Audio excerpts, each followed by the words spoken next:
How are you?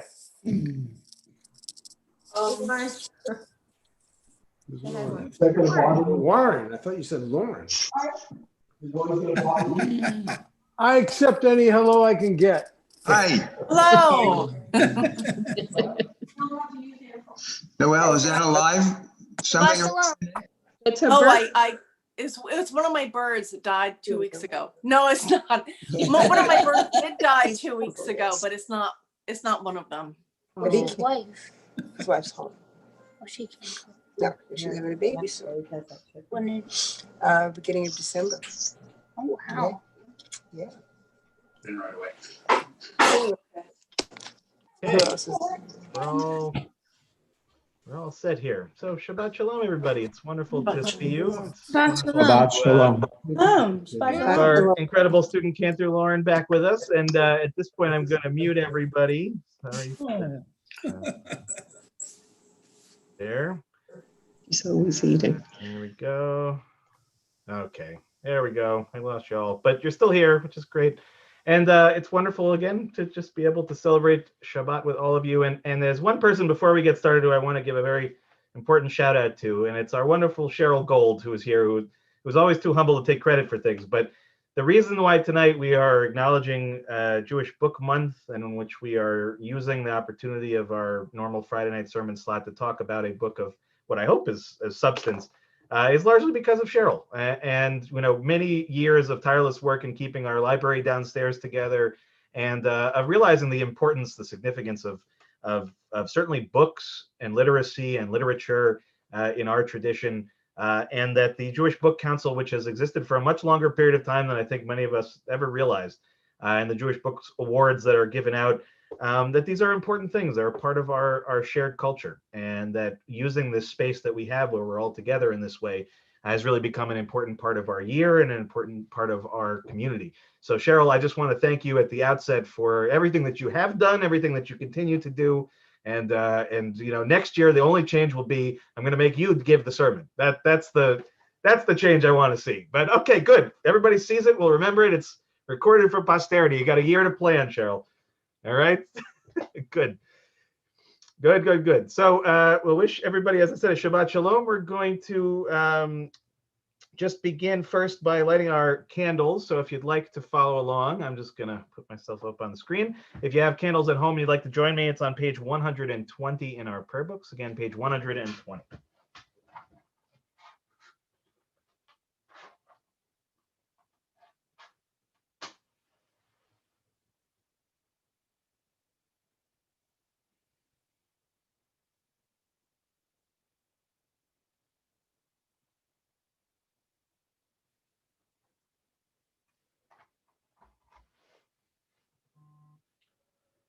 Baruch atah Adonai Eloheinu melech haolam asher kitshanu mitzvotav v'tzivanu lehadlik ner shel Shabbat.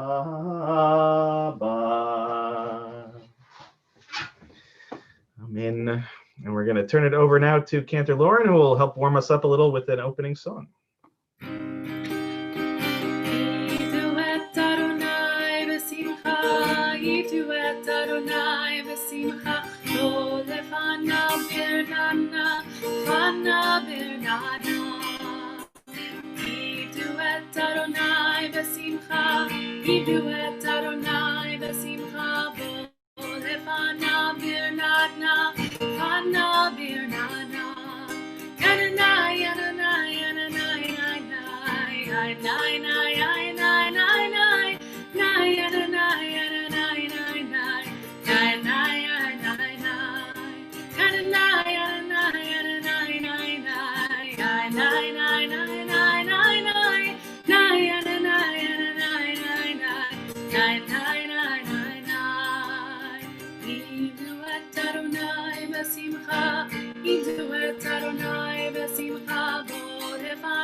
Thank you, Cantor. We're going to turn now to page 130 as we begin Kabbalat Shabbat together at the very top of the page. Lechu neranena, lechu neranena, lechu neranena, ladonai. Lechu neranena, lechu neranena, lechu neranena, ladonai. Naria, naria, letzoi shenu, nekadma fanav betoda. Naria, naria, letzoi shenu, mizmirot naria lo. Lechu neranena, lechu neranena, lechu neranena, ladonai.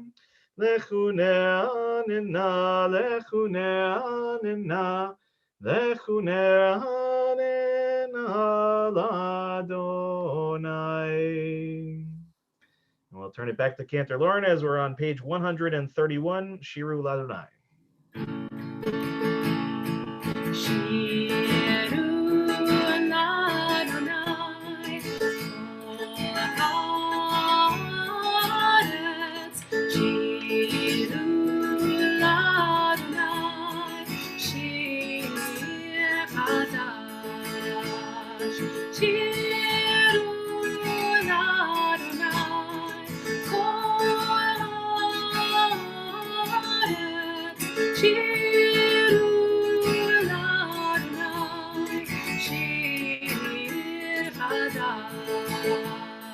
Sing unto God, all the earth, a new song. I will sing unto God a new song. Sing unto God, and we'll all sing along. All the earth, a new song unto God. Shiru Adonai, Haaretz.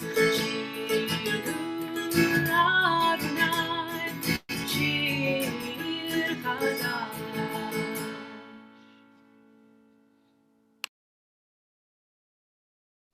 Turn now to page 132, the very bottom of the page, Or Zarua. Or Zarua la tzadik, uleishrei lev simcha. Or Zarua la tzadik, uleishrei lev simcha. Or Zarua la tzadik, uleishrei lev simcha. Or Zarua la tzadik, uleishrei lev simcha. We'll turn it back to Cantor Lauren as we turn to page 134, Zamru Ladonai. Zamru Ladonai Bechino, Bechino Dekozimha. Zamru Ladonai Bechino, Bechino Dekozimha. Zamru Adonai Bechinor, Bechinor Dekozimra. Zamru Adonai Bechinor, Bechinor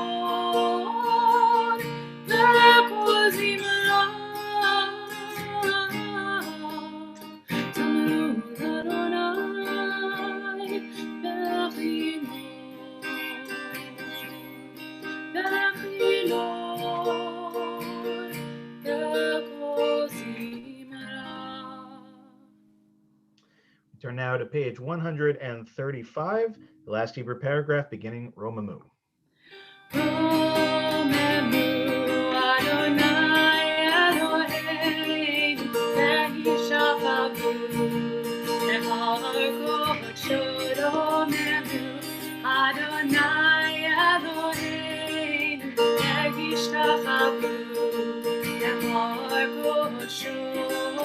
כי קדוש אדוני אלוהינו רוממו. כי קדוש אדוני אלוהינו רוממו. רוממו אדוני אלוהינו וישחררו בהר קודשו. And we'll turn now to page 138 for Lecha Dodi. And just a reminder, we'll do the first, second, fifth, and ninth paragraphs. Lecha Dodi likrat kala penei Shabbat nekabela. Lecha Dodi likrat kala penei Shabbat nekabela. Lecha Dodi likrat kala penei Shabbat nekabela. Lecha Dodi likrat kala penei Shabbat nekabela. Shamor v'zachor b'dibur echad Ishmi'anu el hamiuchad Adonai echad u'shemo echad L'shemu tiferet v'litilam. Lecha Dodi likrat kala penei Shabbat nekabela. Lecha Dodi likrat kala penei Shabbat nekabela. Likrat Shabbat lechu v'nelcha ki hi mekor haberacha merosh mikedem nesucha sof maaseh b'machshavat tchila. Lecha Dodi likrat kala penei Shabbat nekabela. Lecha Dodi likrat kala penei Shabbat nekabela. Hitoreri ki va'orech umiuri uri shir daberi kevod Adonai alayich nigla. Lecha Dodi likrat kala penei Shabbat nekabela. Lecha Dodi likrat kala penei Shabbat nekabela. Boi v'shalom ateret pala gam b'simecha u'v'tzola toch emunei am segula. Boi chala Lecha Dodi likrat kala penei Shabbat nekabela. Lecha Dodi likrat kala penei Shabbat nekabela. And we'll turn it back to Cantor Lauren as we turn to page 140. Tzadikata Mari Frach Keres Balvanon Yeska Sheturim Bevet Adonai Bechatrot Eloheinu Yafrichu Oryenu